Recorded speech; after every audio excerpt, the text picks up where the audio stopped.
अब से 90 मिनट के बाद हरियाणा में लगातार तीसरी बार बन जाएगी बीजेपी की सरकार। दूसरी बार मुख्यमंत्री पद की शपथ लेंगे नायब सैनी। बीजेपी की यह हैट्रिक क्यों लगी? इसका जवाब है कि हर चुनाव से पहले राहुल गांधी वोट को जातियों में बांटकर गिनना शुरू करते हैं और मोदी जातियों को जोड़कर वोट गिनना शुरू करते हैं। हरियाणा में भी राहुल ने बांटकर जोड़ा और मोदी ने जोड़कर जीता। और हरियाणा की पॉलिटिक्स का अपडेटेड वर्जन अब महाराष्ट्र पहुंच चुका है। 23 नवंबर के नतीजे के लिए मोदी ने क्या जोड़ा है, कौन सी केमिस्ट्री फिट की है, देखिए इस रिपोर्ट में। बीजेपी ने हरियाणा से महाराष्ट्र को संदेश दिया है।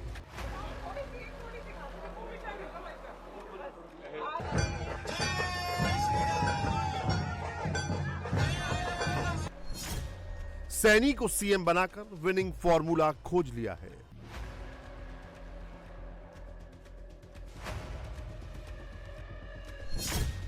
हरियाणा से देश के ओबीसी वोटर्स को क्लियर मैसेज दे दिया है।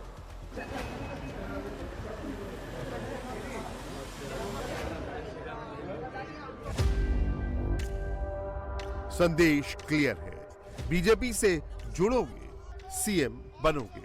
ओबीसी वाला मैसेज महाराष्ट्र में भी पहुंच चुका है।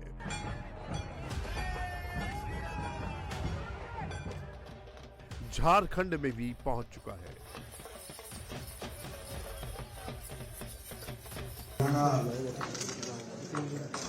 नए चुने हुए विधायक दल की बैठक हुई, उसमें सर्वानुमत एक ही प्रस्ताव मिला है जो किशन कुमार बेदी जी और अनिल विज जी ने रखा। हमारे पूर्व मुख्यमंत्री श्री नायब सिंह जी का, मैं नायब सिंह जी को विधायक दल के नेता के रूप में चुना हुआ घोषित करता हूं और आप सभी को बहुत बहुत बधाई देता हूं। और सैनी साहब को मुझे आगे आ जाइए, आगे आ जाइए।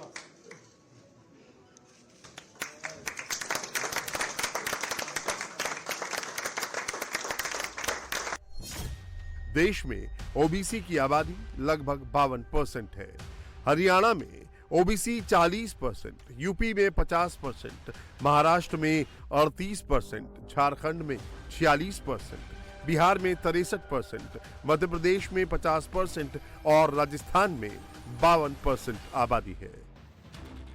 दरअसल देश में भले ही 52% ओबीसी हैं, भले ही राहुल गांधी ओबीसी की रट लगाते हैं, जाति जनगणना की बात करते हैं, लेकिन अब तक की सरकारों में उनका रिप्रेजेंटेशन ना के बराबर था। लेकिन बीजेपी ने ओबीसी को उसका हक दिलाया है। और इतना बड़ा विश्वास जो हरियाणा की जनता ने आज तीसरी बार कंटिन्यूटी के अंदर ये भारतीय जनता पार्टी के ऊपर किया है, ये विश्वास ये नरेंद्र मोदी जी की नीतियों का विश्वास है, ये नरेंद्र मोदी जी की ही गारंटी है जिसके ऊपर आज हरियाणा ने विश्वास किया है।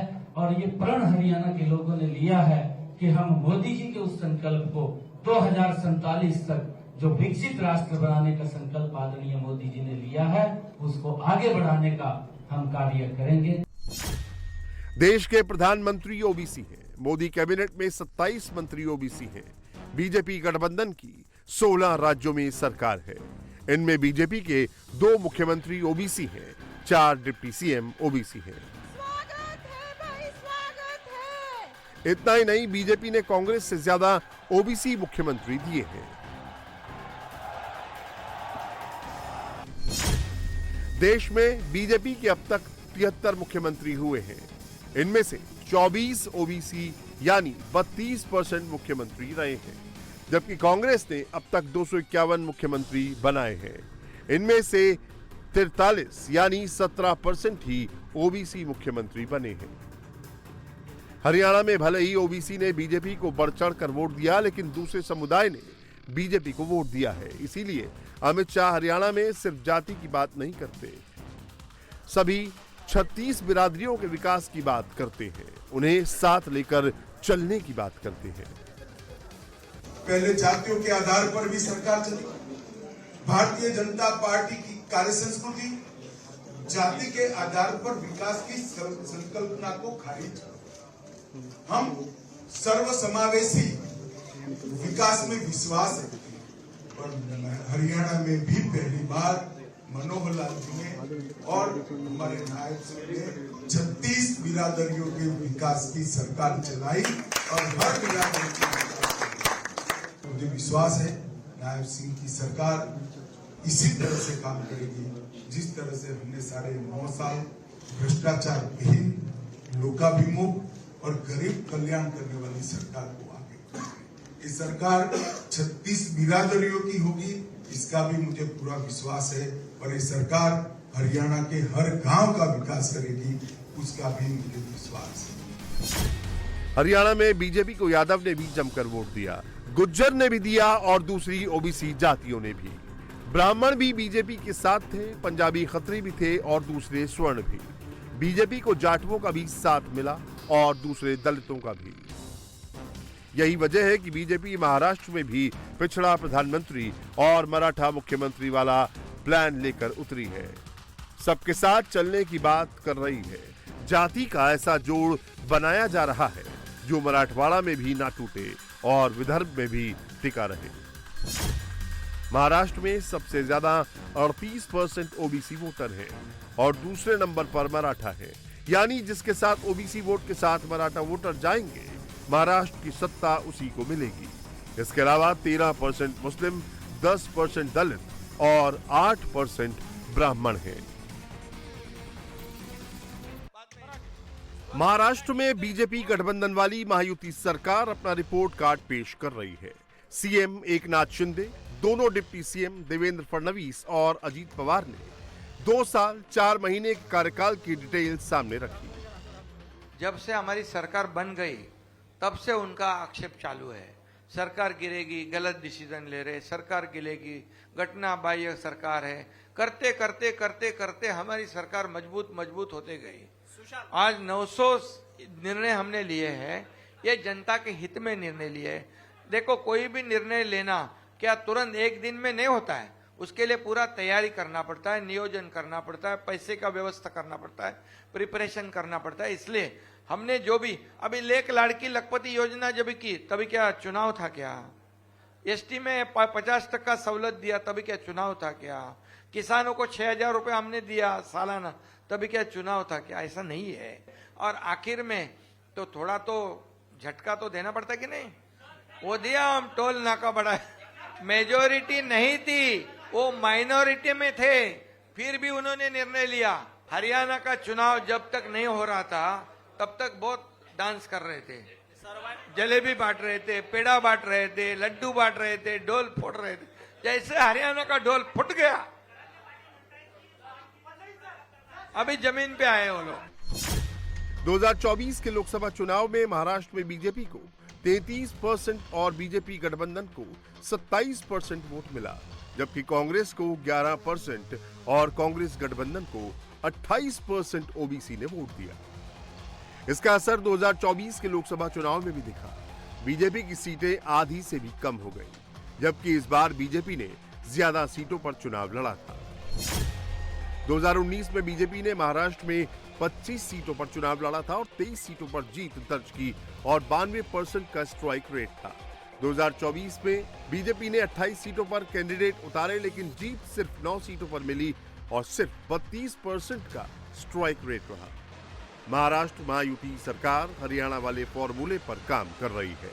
दलित के अलावा ओबीसी वोटर्स को साथ लाने की रणनीति बना रही है। जो आरक्षण के नाम पर लोकसभा चुनाव में महायुति से दूर जा रहा था, उनको साधने के लिए महायुति की शिंदे सरकार ओबीसी सूची के लिए 15 नई जातियों की सिफारिश करने जा रही है। इसके साथ ही केंद्र सरकार ने अन्य पिछड़ा वर्ग यानी ओबीसी की क्रीमी लेयर की तय सीमा 8 लाख से बढ़ाकर 15 लाख करने की मांग के लिए एक प्रस्ताव भी पास किया है।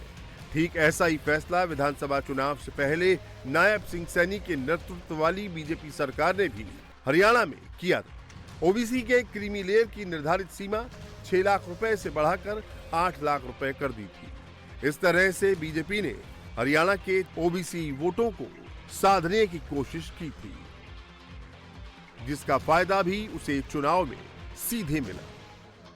मराठाओं को मनाने के लिए एक तरफ जुटी है तो दूसरी तरफ महायुति बहुत ही माइक्रो लेवल पर कास्ट मैनेजमेंट पर फोकस कर रही है, जो शिंदे सरकार के ताजा कई फैसलों से दिख रहा है। शिंदे सरकार ने कैबिनेट के जरिए एक बड़ा फैसला लिया है। शिंदे सरकार ने राज्य अनुसूचित आयोग को संवैधानिक दर्जा देने वाले अध्यादेश को मंजूरी दे दी है। अब अध्यादेश महाराष्ट्र विधानमंडल के अगले सत्र में पेश किया जाएगा। मतलब सीधा राज्य अनुसूचित आयोग बनेगा तो दलित की बात को और वजन मिलेगा। दलित वोट को लेकर महायुति क्यों बहुत फोकस्ड है? दरअसल लोकसभा चुनाव में दलित वोट एक तरफा महाविकास अघाड़ी से जुड़ गया था। MMD मराठा मुस्लिम दलित फैक्टर की वजह से ही महाविकास अघाड़ी 30 सीट जीतने में कामयाब हो पाई थी। महायुति यानी बीजेपी, शिंदे गुटवाली, शिवसेना और अजीत पवार की एनसीपी के बीच सीट शेयरिंग को लेकर फॉर्मूला करीब तय हो गया है। दिल्ली की बैठक में इसमें मोहर लगना बाकी है। महायुति गठबंधन में 90% सीटों पर सहमति बन चुकी है। बीजेपी ने फॉर्मूला भी तैयार कर लिया है। केंद्रीय चुनाव समिति है जो हर बार चुनाव में होती है, उसमें जो हमारी सीटिंग सीट है बीजेपी की, और हमारे पास पिछले बार चुनाव में हमने थोड़े वोटों से हारे हैं, उस सीटों पे निर्णय होगा या चर्चा होगी।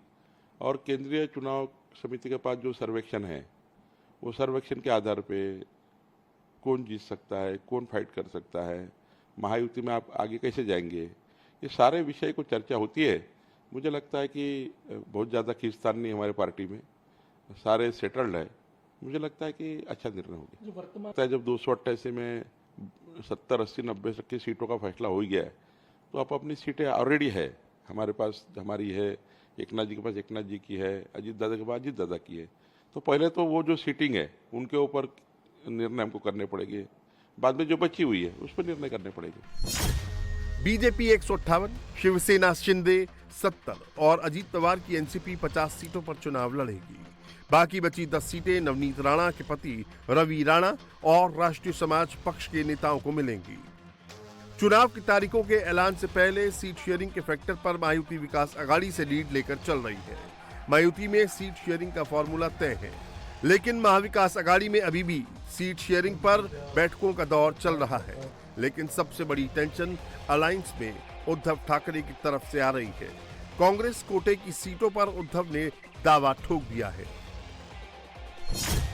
कांग्रेस 119, शिवसेना यूबीटी 86, शरद पवार की एनसीपी 75 सीटों पर चुनाव लड़ेगी, जबकि 7 सीटें सहयोगी पार्टियों के लिए छोड़ी जाएंगी। महाविकास अघाड़ी की मेन टेंशन तो मुंबई की 36 सीटों पर है। उद्धव से लेकर शरद पवार और कांग्रेस मुंबई में मैक्सिमम सीट गेन करना चाहते हैं। मुंबई में बीकेसी स्थित होटल सोफिटेल में महाविकास अघाड़ी की बैठक हुई। मुंबई की सीट शेयरिंग को लेकर कोई पेच फंसा हुआ है? नहीं, कहीं भी नहीं। बहुत अच्छी तरह 80%, 90% हमारा मुंबई का निगोशिएशन जो है, सीटों का बंटवारा है, वो कंप्लीट हो चुका है। और बाकी थोड़ा सा ये बचा हुआ है, कल तक वो पूरी तरह 100% फाइनल हो जाए। कल या मैक्सिमम परसों तक हमारी नाम लिस्ट बाहर आ जाएगी। इस दौरान मुंबई की 36 में से लगभग 30 से 32 सीटों पर सहमति बन गई है। अब सिर्फ कुर्ला, भायखला, अणुशक्ति नगर, बांद्रा ईस्ट, वर्सोवा आदि सीटों पर बात अटकी है। हरियाणा में मध्य प्रदेश के सीएम मोहन यादव फैक्टर भी चला है, तभी यादवों का 62% वोट मिला है। ये संदेश यूपी में भी जाएगा और उपचुनावों में असर दिखाएगा। हरियाणा के सीएम नायब सैनी ने इसके लिए मोहन यादव का आभार भी जताया।